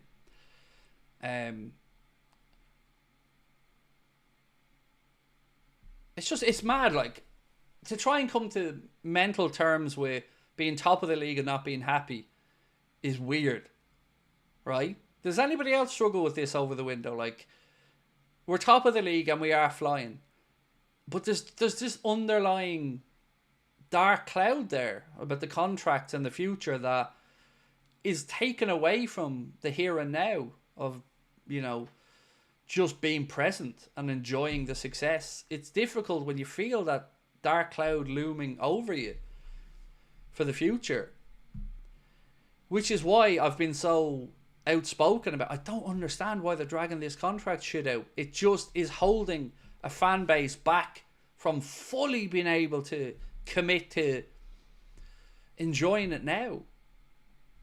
And that is weird. It's a weird sensation. It's a weird feeling to have. Arsenal fans are going to be so frustrated when you think they could have got Rashford, Joe Felix, Kolo Muani, Tells, all on loan, would have improved their attack. Yeah. They're going to be even more frustrated though when they lose another league title this year.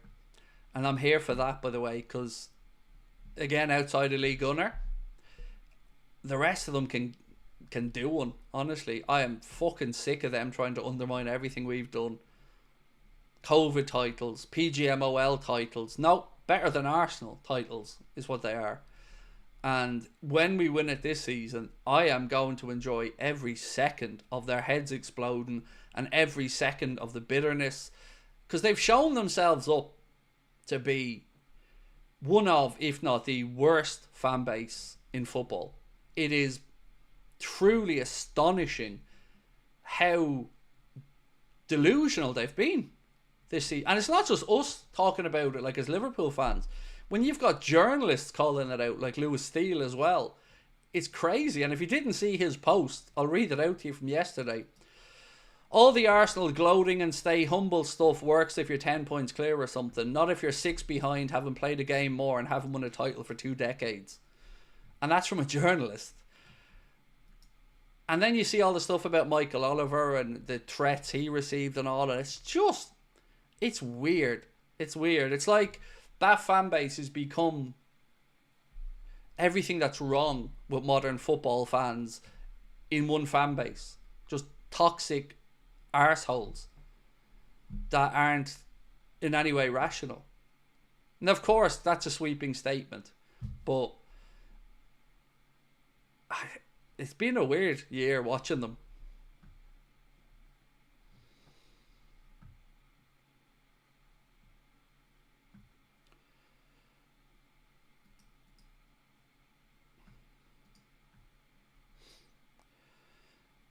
Arsenal fans are a joke, and now the players are being toxic. I used to like Arsenal in the Henry days, but now they're a bunch of bell whiffs. Like, imagine playing humble by Kendrick Lamar after you beat City in a game that still leaves you second in the league. The whole thing just felt like so try hard. It was weird. It's weird, like.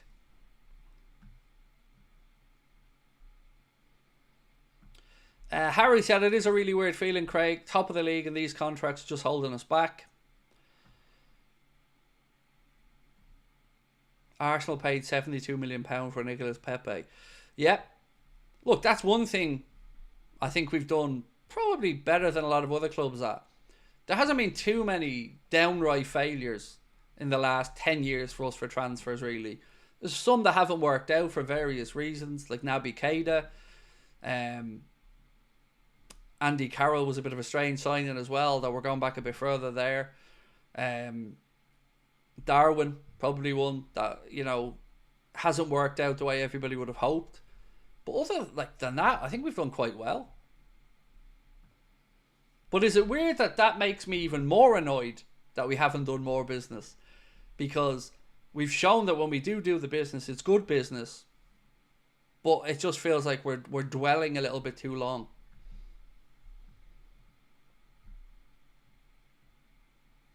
IFI Must said, Craig, what else would you do? Would you miss all this and come into teams with certain things not being able to change what we can control? What else would I do? Well, I turned down a radio job offer last year. I turned down selling this 18 months ago. What else would I do? I'd stay making content, I think. But I just think I'd stay away from the football side of it. I don't know, man. Yeah, it's a good question. I don't know what I'd do. I know I'd miss it. I know I'd miss everyone. Craig, better die on your feet than live on your knees. Keep saying as it is. FSG smoke screen can only go on for so long. Yeah, see, that I love. I do love that, mate. You're right. It is better to certainly die on your feet than on your knees. Than live on your knees. That's correct. Certainly something my father would have approved of as well.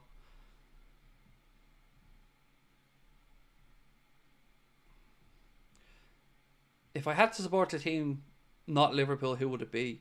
It probably would have ended up being like Newcastle. And this would have been before the Saudi takeover, obviously, because we're going back to when I was younger. Probably Newcastle. I think I would have looked for another club that I feel I can. What's the word I'm looking for? Vibe with the fans of. And Liverpool, obviously, with the Irish connection, is a very easy join the dots for an Irish man to support Liverpool. And there's a good drop of Everton supporters as well over here. So yeah, I think probably Newcastle, but that would have been prior takeover. If I had to do it tomorrow, I have no idea. I'd probably go down through the divisions, to be honest. I don't think I'd support a club in the Premier League. I probably would look to go down and go lower down through the divisions for a bit more of a connection.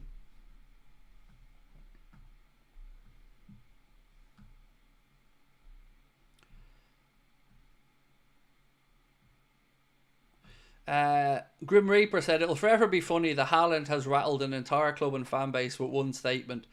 Hate City, but mad respect to Haaland for proving how big egoed Arsenal fans are. I think mad respect to Haaland for not biting on Gabriel yesterday as well, trying to wind him up. I thought, do you know what, fair play to the lad, because I don't know if I'd be able to keep my cool in that situation like he did. I thought he dealt with that quite well.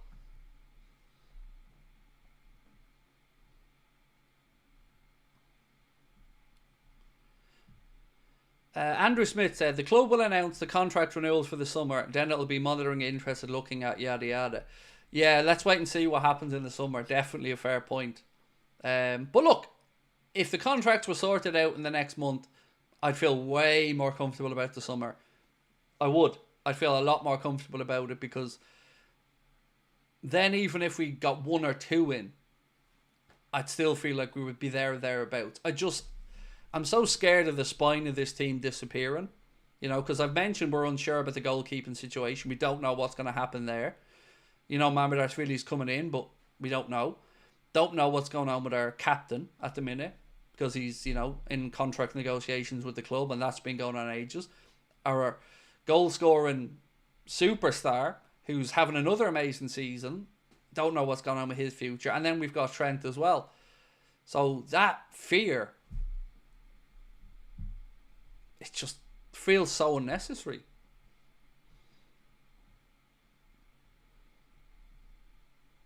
Have we got confirmation on Dan's, by the way? Has that been done yet? That confirmation of him going to Sunderland on loan? Craig, just wondering, are you sitting in the room with the screen behind you? Yes, yeah, no, I am. So I'm sitting in the corner of my living room, and it's kind of like an alcove in the living room, and there's a space of about 6.5 feet wide, which has a green screen behind me. Like, that's the green screen. I'm hitting off there. So yeah, I'm sitting there, table, computer in front of me, my camera above that, a light, my mic and other stuff here. But yeah, all done through green screen. God, I wish it was a real studio, man. Someday, maybe.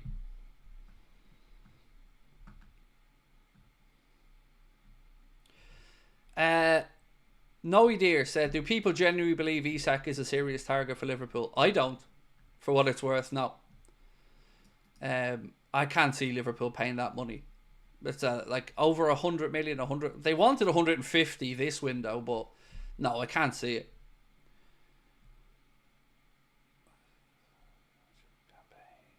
So we've got confirmation that the deal for Craig Houlden to go on loan to Portsmouth is done for the remainder of the season.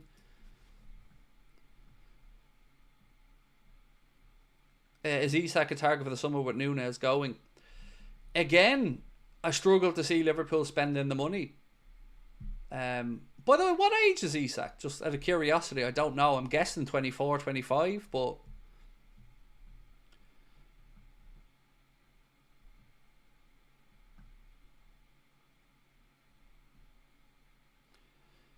apparently PSG will make Kanade captain if he signs for them. I don't think he does. I think Ibu stays. There's no reason for them not to give Ibu a good deal. He's future captain material maybe at the club. He's certainly the best we have to partner Virgil van Dijk and will be the leader of that defence in years to come. and he wants to stay here and is loved by the fans, I think there's no reason to think Konate doesn't stay. So yeah, I hope that one gets done, because, and I think it will. They can't be that stupid. Like, they got him in for a decent price. He's performed well. Surely that gets sorted. So what? He's 25. Okay. So age wise, 25 is a good age. But also, what we're going to hear as well is pathway for Jayden Danns. Don't want that blocked. Then when we talk about midfield, we'll hear about Bajcetic, McConnell, don't want their path. Like, I'm already giving you the excuses as to why we maybe won't spend. Are your family members annoyed with you always working and talking in the living room? My wife's very understanding of it, but I won't lie to you. I'd love to get to a position where I can build a studio in the back garden and not have to take over my family's living room. That's been a dream of mine for a while, but you're talking about 60 grand or so to build that, and I'm not at that level. So yeah, my wife's been very, very understanding of it, to be honest with you, because we live in a small house, so there's not like there's loads of extra rooms for her to hide out in around. So yeah, she's been good about that.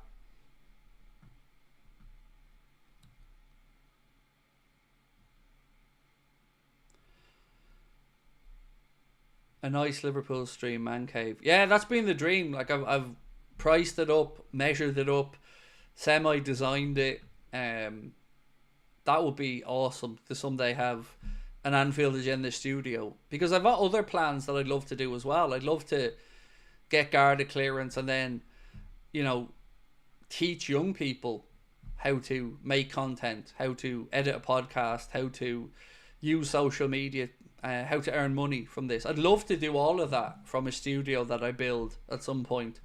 That's always been the dream for me, is to kind of give back to younger people in my community, my real world community, and help out with youth clubs and stuff like that.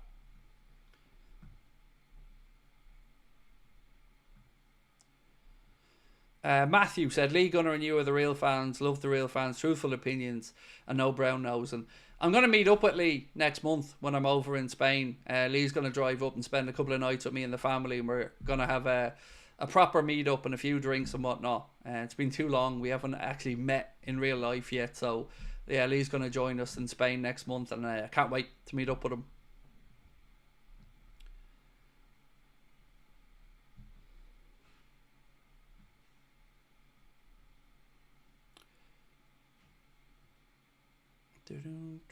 A bit more and you can buy a flat in Spain. Yeah, true. I do hope, though, to build that studio in the back at some point. We need another big year, maybe a big sponsor or two on board. So one thing that we've had as a channel different is, I guess, some of the others, we've never really had somebody to open doors for us to brands or stuff like that. It's kind of learn as you go type of thing, and very blessed to have the ones that we do, Surfshark, Manscaped with us. It's been great having those guys along. Meet up with Dunk and Cop Talk if you're in Spain. Yeah, I left a little comment on one of Dunk's videos recently just to tell him to, keep going, keep his head up. I'd heard of him, but I never really watched much of him. But then I watched the video of his the other day, and he seems like such a lovely guy. Real straight talking, down to earth. Certainly be more than open to doing a video with him someday as well. Don't know what his thoughts are on me, but he seems like a nice man. What's my favourite holiday destination? Florida. But I won't be going there again. And then Spain and Turkey.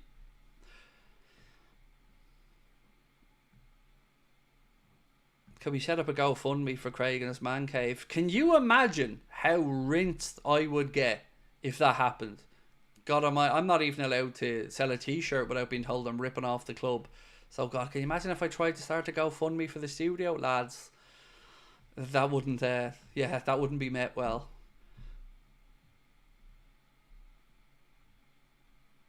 Craig, City or Madrid?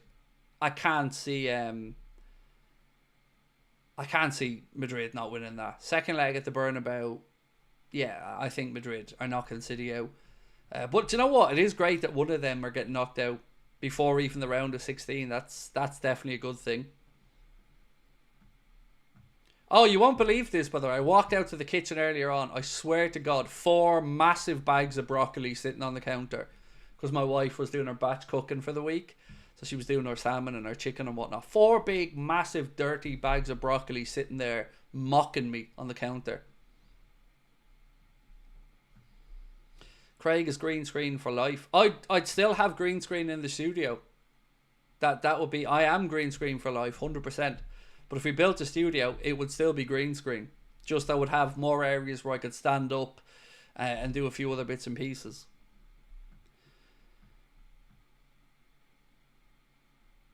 Have you ever thought of doing more chill content? Or do you want to keep everything professional? Me? Professional? God. I don't know if those words go together. I don't know. I just do what I do. I don't really think about it being professional or not. Yeah, just kind of learned as I've went and do what I do. I don't know what you mean by chill. Like, I mean, sit there and I don't know what you mean. Yeah, I don't know. Sorry, I don't know what you mean by that.